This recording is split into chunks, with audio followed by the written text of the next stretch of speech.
Okay, here we go. If you know anything about me or have been keeping up with my videos for a while now, then you would know that 2018's Marvel Spider-Man gave me my new personal all-time favorite version of the character and simply reinvigorated my love for Spider-Man during a time where I failed to really connect with any of the new movies or comics. I fell in love with this version of the character and celebrated Insomniac expanding their Spider-Man universe with the addition of Spider-Man Miles Morales. Simply put, because of Marvel's Spider-Man becoming my all-time favorite video game, Marvel Spider-Man 2 became my most anticipated video game probably ever. So after getting to play this game, I can happily say that Marvel Spider-Man 2 is everything I wanted it to be and more. A true masterpiece in storytelling and in-game design. What I can say about Marvel Spider-Man 2 is that there is heart in every corner of this game. Love and care put into these characters by the Insomniac creative and writing teams, love and attention to detail from the game's animators and designers. The story is just full of heart, from heartbreaking and wholesome relationships within the game to missions about pigeons that can really bring a tear to your eye. Every corner of this game is just filled with heart. I've made dozens of videos about things I wanted to see in Marvel Spider-Man 2, and after playing the game, it's clear to me that Insomniac really made an effort to deliver the features that fans like you and me really wanted. To start with, the traversal blew me away in this game. As most of you guys know, I was lucky enough to play the game about a month early at a premiere event in Los Angeles. However, the version that we got was a demo and barely scratched the surface of what was possible to do in this game. Once you do unlock all of your traversal abilities, you'll be able to fly throughout New York City in style. The web wings is easily my new favorite ability, which is something that I never thought I would say. In addition, we have the ability to surf on water for a short amount of time, keeping us from breaking our momentum in case we do land on that water. We finally also have loop-de-loops, and we have the ability to slingshot from anywhere on the map or designated locations for a bigger boost. We have corner tethers, which makes it easier to make sharp turns at high speeds, and we have a ton of new air tricks for Peter Parker. We also have faster web swinging speeds, and I mean a lot faster. We have the instantaneous fast travel, and you can make web swinging more challenging by turning on fall damage or turning down the swinging assist for a more physics-based web swinging.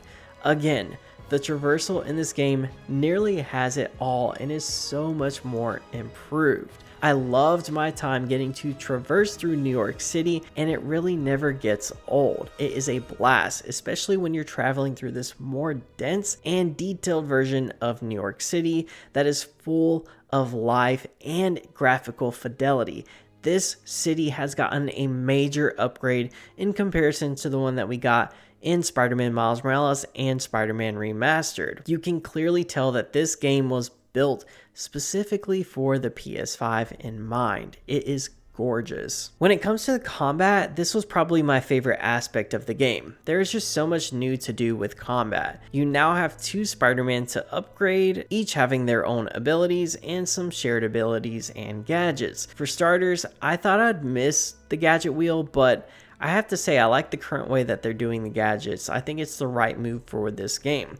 Although it did make me miss some of the gadgets that we used to have in the first game, like the impact web and the trip mine. Those were 2 of my favorites to use. I also had a hard time getting used to there not being a gadget wheel. I constantly was pressing the left bumper, looking for that gadget wheel and for time to slow down in the middle of combat, but that was not there, and I would end up accidentally using one of my other special abilities. But once you do get used to it, you can clearly see that this is the way that this game should be played, considering you have so many new abilities to work with. Speaking of new abilities, there are some brand new special abilities for both Miles and Peter in this game. Peter has his iron arms, which I didn't think I would really use that much in the game, but I ended up using it a ton.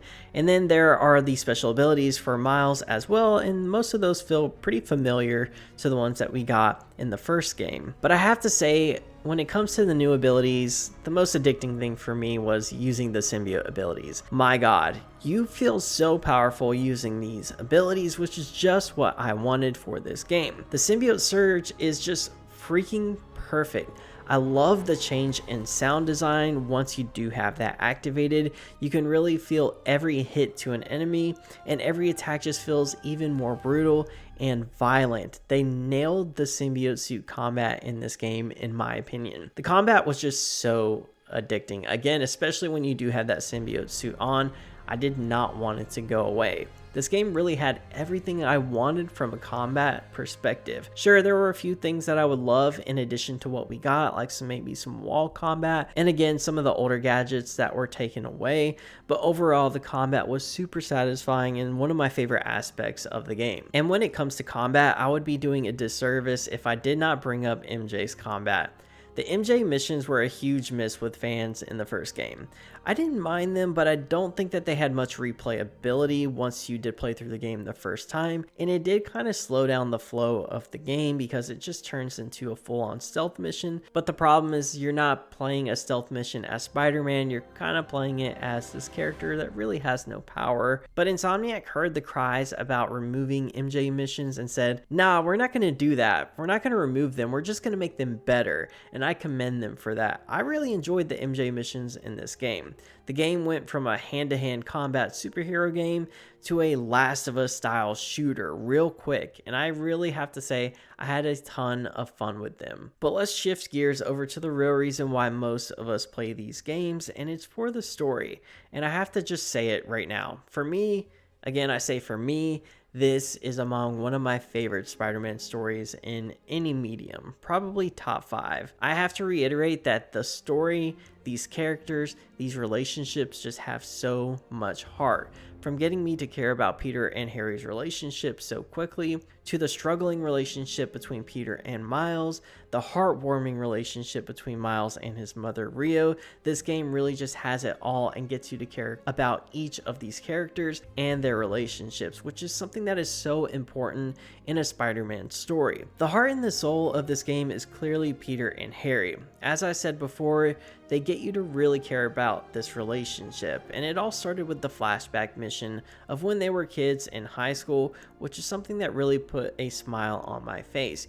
You really got a chance to see that brotherly love between these two characters, and it really brings us to a heartbreaking conflict later on in the game. Both of these characters really care for one another, which gets me, the player, emotionally invested in the outcome of these two. Harry starts out the game with the symbiote, which is clearly the only thing that's keeping him alive at this point, until Harry ends up giving up the symbiote to save Peter, who is pretty much dead thanks to Kraven. And then this is where the game, I feel, really kicks into gear. The story absolutely nails what a Peter Parker overtaken by the symbiote should look like. He is selfish, he ruins each of his relationships. Peter is dark, he's brutal, and he is almost Venom. Seriously, that Peter goes down such a dark road that I seriously thought, holy crap, they're really gonna do this. They're gonna turn Peter into Venom. And when he gets to that point where he pretty much has no control over himself anymore, I really felt so bad for him. I wanted him to be saved, which is what made that fight between him and Miles so much more impactful. I just wanted to save my friend in that moment. Marvel's Spider-Man 2 absolutely gave me the experience of what it would be like to be Spider-Man and be corrupted by this evil alien symbiote. I'd say one of the biggest wins of this game, though, is that mission. You already know what I'm talking about. The moment where Harry becomes Venom. Giving us a playable Venom was one of the best things that Insomniac did for this game. This is the most violent the game will get. You absolutely are destroying dudes left and right. And this kind of prepares us, the player, to get a real sense of the power of what we will be facing later on in the game when we actually do have to face Venom. One of my favorite things about this mission, though, is where Kraven meets his end. I mean, God, Venom eats his freaking head off, and Kraven got the ending that he wanted, a death to a worthy adversary. Which, by the way, I just love the way they handled Kraven in this game and his motivations. I really liked how they handled Kraven. Again, every character was pretty much handled perfectly. In the end, this game does set up Miles to be the sole Spider-Man in New York City for a little bit while Peter focuses on himself, and I just love it. I love how Miles was handled in this game. He really comes into his own and is finding his own identity. It feels like he's really matured in this game. I really hope that this sets up another solo Spider-Man Miles Morales game in the future. in between Spider-Man 2 and Spider-Man 3 because we know that Peter Parker is going to be back for Spider-Man 3. So there needs to be some sort of in-between story where Miles is the only Spider-Man in New York City for a little bit. At least give us a DLC for Miles. I need it. But needless to say, I loved this game and everything it delivered. Sure, I do have a few nitpicks, and there are some things that I would love to discuss more in depth, but I will save that for a full discussion episode of our podcast. But overall, I'm over the moon for this game, and I can't wait to talk about it even more. So to that, I say stay tuned for a real in-depth discussion with my co-host Grayson on the Spider Bros podcast, where we're going to talk about this game for about an hour. It's going to be a great time. But that's just my initial thoughts that I wanted to get out there for you guys. I know you all have been waiting for a review, and I thank you guys so much for your patience and continued support of my channel while I've been covering this game. Thank you again so much for watching, and I will catch you guys on the next video.